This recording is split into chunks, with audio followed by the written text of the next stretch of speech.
Look, I mean, these squad registration rules are just an absolute joke. It's hard enough for us to compete without some no-hopers on the bench. The crap that's come through our academy, it's on the benches for these games. It's ridiculous, because I can only register 21 players. It's just, I mean, us Klopp or Pep, they'll back me up here. They would have complained about it in the past. Sure, they complain about everything else. Jarune, za tebe mi dijete diše, tu je važno samo jedno, nogomet i ništa više. Jarune.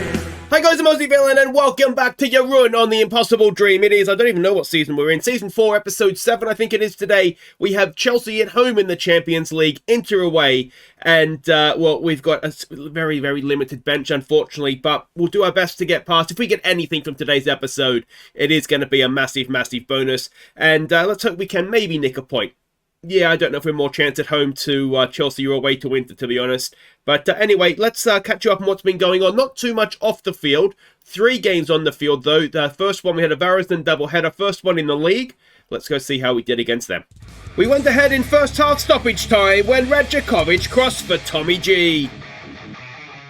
So we more or less dominated the game. We just really struggled to score goals. 63% possession, but we didn't actually create that much with it. They out-XG'd us, in fact. So perhaps you could say we were slightly lucky to get the 3 points. It certainly felt like a game that we should have won. But yeah, if you don't take chances, then you don't get goals, do you? So that was that. We then faced them in the cup. So let's go see how that went. We're defending the cup, of course. We fell behind midway through the first half, but were instantly level thanks to Persa and the goalkeeper. Varazdan went back in front late on. Before Roberts picked out Kasevich to pull us level again. But they went ahead for a third time in extra time. So honestly, this was just the last thing that we needed. We were really, really struggling for strikers up top. Pranjic got injured, which certainly didn't help the situation. Extra time was just an absolute, like, the last thing that we needed. And yeah, it just made life and is going to make life very difficult for us trying to get a fit and fresh team out for future games. So ideally, we wouldn't have lost. Ideally, we would have lost in normal time if we were going to lose. But yeah, it was just a little bit of a mess all around this one. So there we go. Cup defense ends in the second round. Good luck to Varazdan. Yeah, I don't really care who wins from here. The reason that I didn't chase it fully is that I don't think we needed to get into Europe. I think we've shown we're good enough in the league. So I was just resting players for the league. Might as well try and win that. So let's get back to league action. And it was Aussie as was the next team we played in that league. We took an early lead when the ball eventually fell for Persa. So that was it. After that, we scored early on, and then that was it. Honestly, though, if we had won this game 10-0, that would not have flattered us at all. We hit the woodwork. It had to be 3-4, maybe even 5 times. Some of the sitters that we missed were just disgusting. We had a goal ruled out there, as you can see as well, for a very, very tight offside. Yeah, we absolutely dominated this one and could not get more than a goal, which could have been dangerous. It could have cost us the points, but ultimately you win. That's all that really matters, isn't it? So let's have a look at what the league table looks like. We are, of course, again pushing the league to one side during the European campaign. And the big news was that while we were beating Osijek, Dinamo Zagreb was losing to Gorica. So we are now only 2 points back, 14 games in. So still a long, long way to go. And yeah, we found our form. We're pushing on, and well, we're gonna have a title race, aren't we? 6 points back to Lokomotiva. Hajduk have a game in hand. Could potentially join them on 24 points. But you can see what I mean about not necessarily needing the cup. I don't think to get into Europe next season. So yeah, I think I would have liked to have won, obviously, but I think it was not the worst thing to have gone out of that competition. So let's go and have a look and see what we're doing here against Chelsea. Now we are expecting a 4-3-3 out of them. And Maurizio Sarri is back as their manager, which is maybe a little bit of a weird one. Now, you'll see we do have 1 or 2 heavy match loads here, which isn't ideal, but we've done our best to try and rotate, keep getting results in the league, and still putting out a good team. So Priscilla goes in goal. How a goalkeeper has a heavy match load, having been rested in the last one. No idea, but here we are. Bekanic, Hartman, and Zebic will be the back 3. Havoy and Rovis will go down the wings. Dashka, Persa, and Tolik will be the midfield, with Fillet and Tommy G going up front. Now, again, we have managed this time to get a full bench. We've got a couple of youngsters that really have absolutely no business being on the bench for a Champions League game. On the bench for a Champions League game. So yeah, that is where we're at. And I forgot to maybe fill you in on the Pranjic injury. It is he's out for another week to 3 weeks yet. So yeah, it's just all chipping away at the depth that we have at the squad. Page should be back soonish. But yeah, we're just very, very thin on the ground right now with injuries. And only 21 sort of senior players able to be registered. Alright, so we can see the team sheets there. Now, we will, if you've watched the channel, be very, very familiar with this team because we, of course, played as Chelsea during the beta period. So we know this team, or most of it. We are a few seasons in now, of course, and it's more or less, doesn't look like they've signed too many people there, does it? So, if anybody, this is a new name, I think, but everybody else there, I'm pretty sure. Gakpo, obviously, is a new one. Abada might be a new one. And Alberto, but certainly the rest of them are there at the start. So, interesting. We've got nothing to lose here, what we're capable of. I think we're very much going to say there's no pressure on us here. Go out and enjoy. I forget if it wasn't the comments against, but saying about the Manchester United game. That, the 3-0 defeat really wasn't the kindest on us. We were decent in that. We certainly gave them a game, and we just sort of fell apart for 20 minutes, and that's where they racked up their 3 goals. So, maybe we've got something to try and prove here. I don't think we're at the point yet where we can beat a Premier League side. Now, we are a little bit further along than we would be at this stage in some of the other series that we've done with teams from really small leagues. And I think I've said before, I look at this similar to the Queen of the South Impossible Dream, where we're not from a big league by any means, don't get me wrong, and we're a very small team in the league that we're in. But the league itself is a little bit more advanced. And I think the players that we're able to attract to it is a little bit better as well. So that is potentially going to help us, sort of just the reputation of the league as opposed to our reputation. Because we saw, particularly I think, with Grindavik last season, where our club was actually quite good. But the league was really holding us back, and the lack of anybody else in the league to come forward with us was what was holding us back a little bit.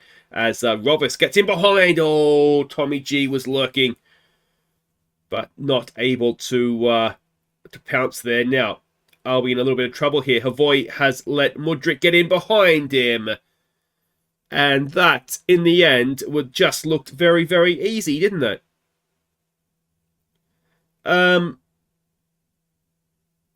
Could Zebic have got across a little bit quicker there? He did need to go across, didn't he, Zebic? And decent finish. It's difficult to blame Priscilla too much, I would have thought, on that one. But that's a very disappointing goal to concede. But we'll encourage them. We are 31st now in the Champions League standings. I mean, again, this isn't really our sort of main focus, and even in the Champions League, I think we've got a couple of games at the end, don't we? We've got Lons at home, we've got Fenerbahce at home, and Torino away. Those will be the 3, I think, that if we are any chance, I don't think we are, I don't even necessarily think we want to, but if we're any chance of getting out of the league phase into the knockout rounds, we'll need to take 7 or 9 points from those 3 games, I would have thought. And like I said at the top, anything we get from today's episode is just a massive bonus. Now, that's the other thing I did. I think it was Gary in the comments asking about Zebic. Why don't we offer him a contract? Because he is on a youth deal. I've tried. He doesn't want to negotiate with us, so there's not much we can do about that. Tolik with a ball in. Oh, it looks like one of those where it's coming straight at the camera, and it looks like it's going the optical illusion into the back of the net. But anyway. The other thing is, I meant to show you, we've had another academy player that's 16 but deemed good enough to play in the league. He's been playing right back for us while Page has been injured. And he's done okay. He's sort of a natural fullback, and we're using him as a wing back, so that little bit further forward. But he's not disgraced himself, which is fine. You've got to say, 1-0 down at the break is not the worst. We can, I think, just keep playing without any pressure. And we'll probably look to change things a little bit as this half goes on. But I'm not too... I mean, we're dominating possession. There's an argument to say we should maybe look to move onto like shoot on sight or something along those lines. But of course, the issue is that if we if we do something like that where we maybe have less possession, it's difficult for them to score. Oh, that is just... It's difficult for them to score when we have possession. It's a lot easier if we just part the seas and let them walk through. And we're going to need another AC Milan style comeback here, aren't we? What is Bekanic doing? You've got to... Oh, and maybe Priscilla. I mean, he's wide. He's fully exposed, but maybe he needs to do a little bit better there as well. Let's give him a berating. Come on. I mean, you can be relaxed, but not that relaxed. You still need to do the basics. All right, let's go on to attacking. And we're not... Our strikers have not really had much. So let's try raising the tempo, shooting on sight. And maybe stop looking for overlaps. And see if that gets us anywhere. One thing we could maybe look to do is move Tolik forward. Neither... Oh! Tommy G pounces! Tommy G! Oh! Where is the composure? It's a gift. He got a gift. And then he offered a souvenir to the Chelsea fans behind the goal. Phillip wins it back. Rovis. I'd love to take Tommy G off, but I don't think we have anybody on the bench to come on for him. Tolik to Phillip. Phillip for Tommy G. This time, Tommy G. What a finish that is. He's 14th of the season. And if he had any sort of composure about him, it'd be 2-2 right now. But he certainly was composed that time, wasn't he? Let's be fair to him. Tolik to Phillip. Phillip, what a little reverse ball that is. Good run and a cracking finish. Maybe if you're being really critical, Kappa, or whatever his name is, could have done a little bit better. But that was a nice goal. Maybe we can we do another AC Milan here? Tolik. Tolik turns into some space. Tolik, it opens up for Tolik! Oh, I thought that was in. Can we get something from the corner? Tolik will take. Towards the back post. Oh, it's straight into the hands of the goalkeeper. I mean, we've been the better team here. We've had more shots. We've had way more possession. And we've conceded two, it has to be said, very disappointing goals. All right, Rovis is not having a great game. Okay, so let's try exploiting the flanks. I'm also going... Dashka's quite tired. He's having a good game, but he's tired. Let's get our Bregic on, who is one of the youngsters and is coming along quite nicely. Do we demand more? Do we encourage? I mean, we're still the underdogs. Maybe just encourage is the best way to go. And okay, so let's go for it. We've got. I'd rather at this point anyway. I'd rather lose the game 3-1 and have a go for the extra point. Purser's tied, so let's get Nunez on as a attacking Mazzella, and we'll move Phillip into a more attacking role. I think that is just about that. Yeah, we're really struggling. We're really struggling for attacking players and centre backs as well. That Bruce, whatever his name is, Shogunback that we loaned from... I thought Phillip was going to get a foot in there. That we loaned from Dinamo. He's injured as well, so that's just another centre-back we are down. He wasn't registered in Europe. Nice block from Hartman. So it doesn't cost us there, but where it does is somebody else then has to play in the league, which means that they're tied for Europe. So, yeah, it is... just a little bit disappointing on that front that we're having injuries to players that are there to provide us depth that are sort of costing us a little bit in terms of European quality. But no disgrace in that, I would say. 2-1 to Chelsea. But look at these match stats. We've dominated the game. They've only had 4 shots the whole game, and they've scored 2 of them. That is really, really unlucky. I wonder a little bit if the heavy match load for Priscilla, which is ridiculous for a goalkeeper there, I wonder if that has affected his performance a little bit. So yeah, I mean, it's a loss to Chelsea, but it's not a disgrace by any means. So 4 games in, -4 goal difference, 2 points. That's not the worst. So Jarun star in unlucky defeat. I mean, it was an unlucky defeat. We were the better team. Well, I think we were anyway. Let me know what you think. So guys, wait right there. We've got a couple of games in the league, and then we'll be back. We'll be off to the San Siro, and that should be nice, shouldn't it? Hopefully we'll take something from that one. Alright, welcome back. Now, we have a little bit of disappointing news to a point. Rocco Purser has handed a transfer request. Now, he was the guy we plucked out of Maltese football when we first got promoted.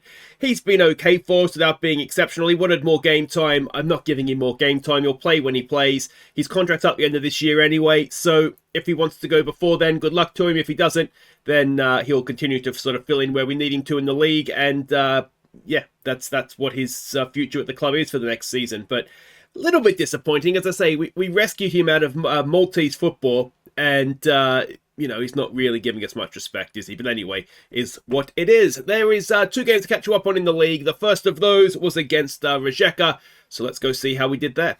We fell behind to something a bit special, but we were quickly level when Matanovic played in Tommy G. And we then went in front when Tolik found Tommy G for his second. Rijeka pulled level. And then they went in front again, before Tommy G's third had us level at half time, and Tolik put us back in front late on. So what a game this was. It was spectacular. The first half, it could have been anything. It was amazing. But anyway, in the end, we just about managed to win a game. It was like tennis, just going back and forth like that. But we out-XG'd them, and thankfully we outscored them as well. So big result, that one. And next up, it was Gorica. We took the lead through a goalkeeping error and Tommy G. Rovers crossed for Tolik to make it 2-0. Before Tommy G made it 3-0 in stoppage time.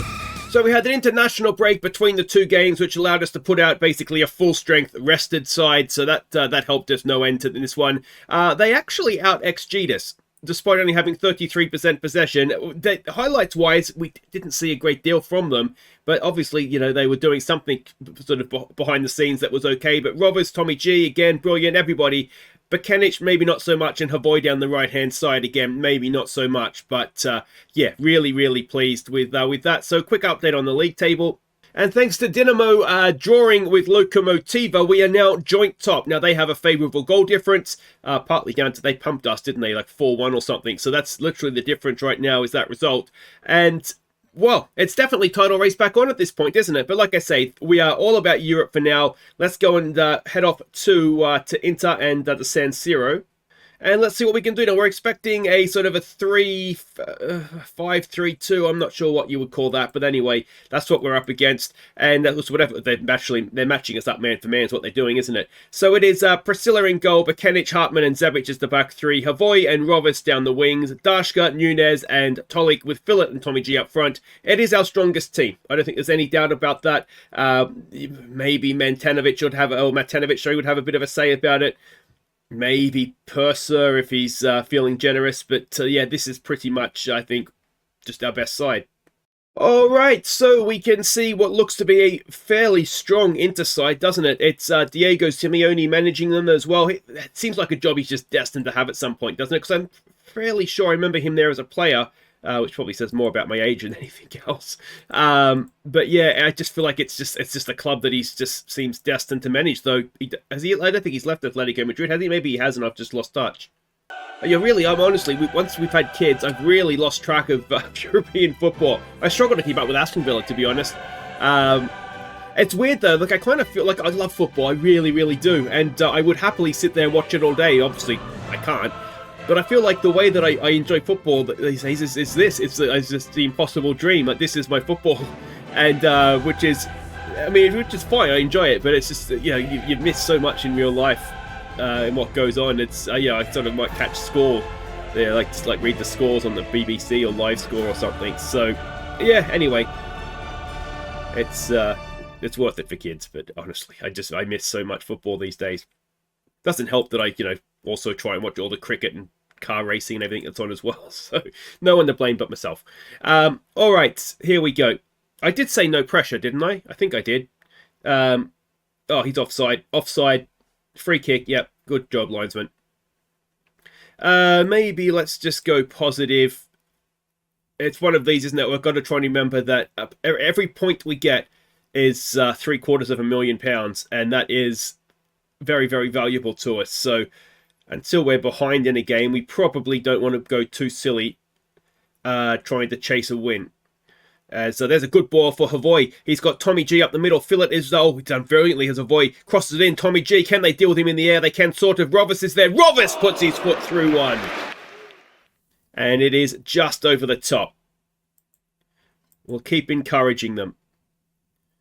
One thing that we've done in Europe this year, which has absolutely shocked me, is with the exception of the second half against Manchester United, and probably you'd say the first half against AC Milan, as that is a save, a good save from Priscilla, is defensively we've been way more impressive than we are even in the league. So Nunez heads it clear. So yeah, that I was fearful, genuinely, or I'd almost say terrified of how our defence was going to stack up in Europe as Tommy G has picked up an injury.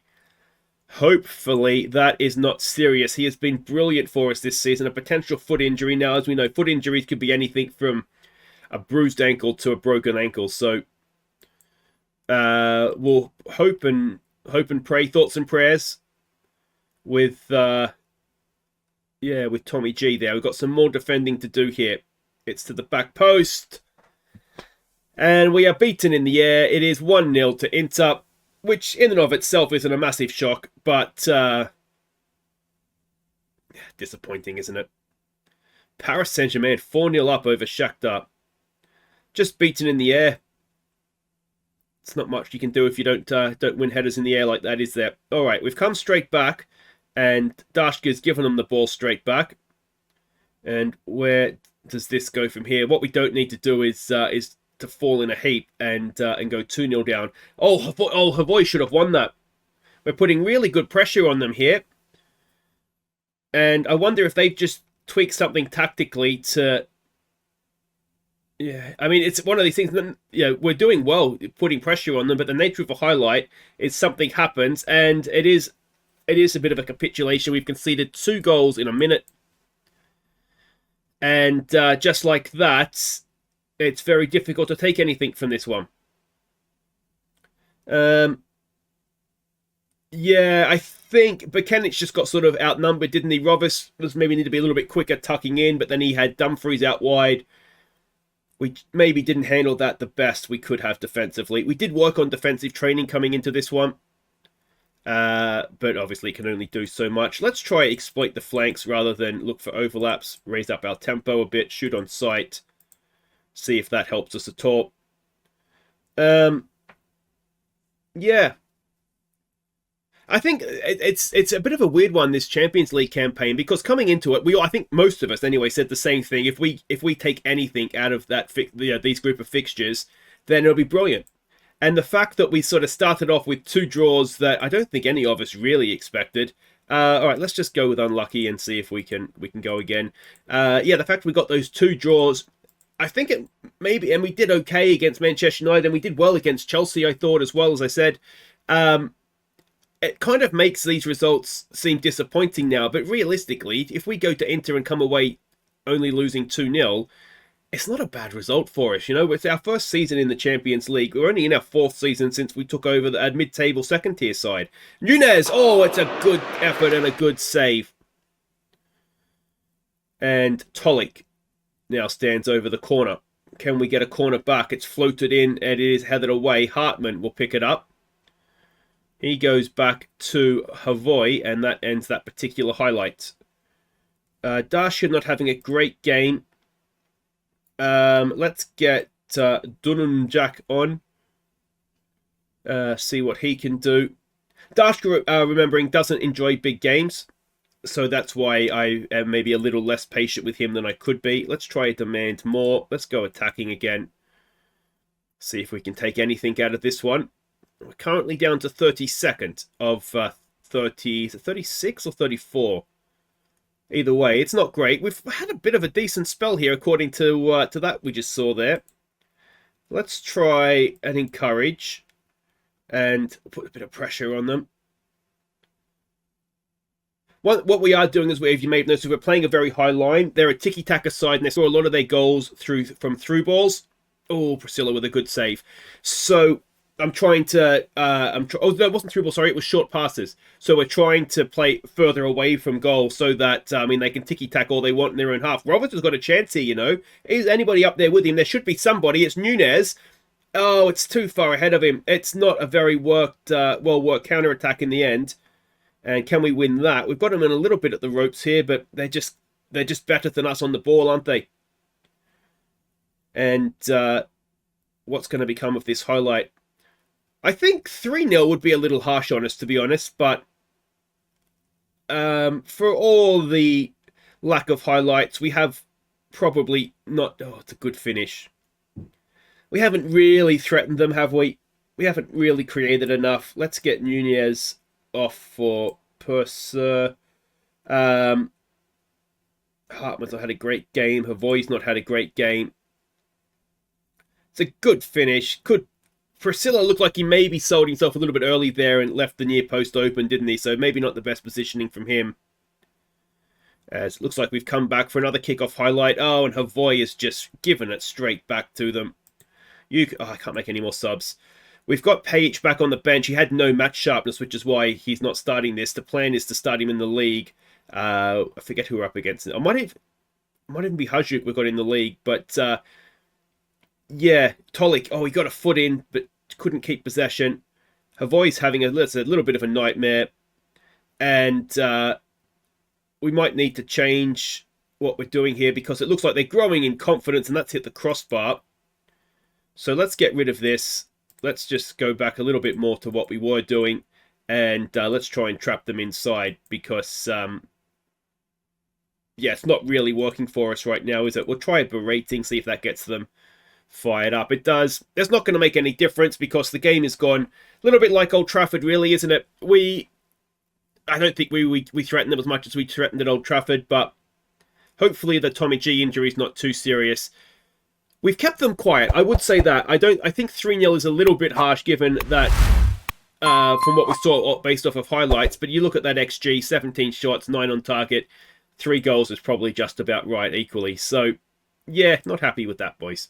So after hitting the heights of where were we, 15th or so after the first 2 games, we now scroll all the way down. There is 36 teams. We've got 3 games left, and it's 3 games that I think we can maybe take something from. It's Fenerbahce, it's Lons, and it is Torino who are there in 18th. So if, as I said was it last episode or was it earlier this episode? I can't remember now. But as I said earlier, if we get 7 points from that, takes us to 9. We're a chance. We are still a chance of being able to get through this, but we're going to need a big 3 results to finish things off.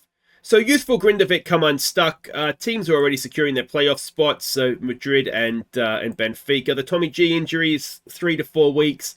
That's just about manageable. Pranjic is just coming back from injury, so that would give us sort of 3 strikers again. Tolik could step forward and play as a deep lying forward if we need him to. So yeah, that's just about manageable, I'd say, because we do have a break in January coming up as well, so he might be out until then, but he'll be back sooner rather than later, I would hope. But guys, that'll do it for today. If you have enjoyed that, thumbs up, subscribe if you're new. I didn't think we'd get much out of today. Well, we didn't get much out of today, really, did we? So disappointing. So what we'll do is we'll come back, Fenerbahce at home and Istra at home as well in the league. That will then take us through to the winter break, and then I can play through that. And we'll come back to end the Champions League with Lons and Torino, and hopefully we'll have a lot to play for there. So yeah, until then, guys, I've been Aussie Villain. Thank you so much for watching. Take care.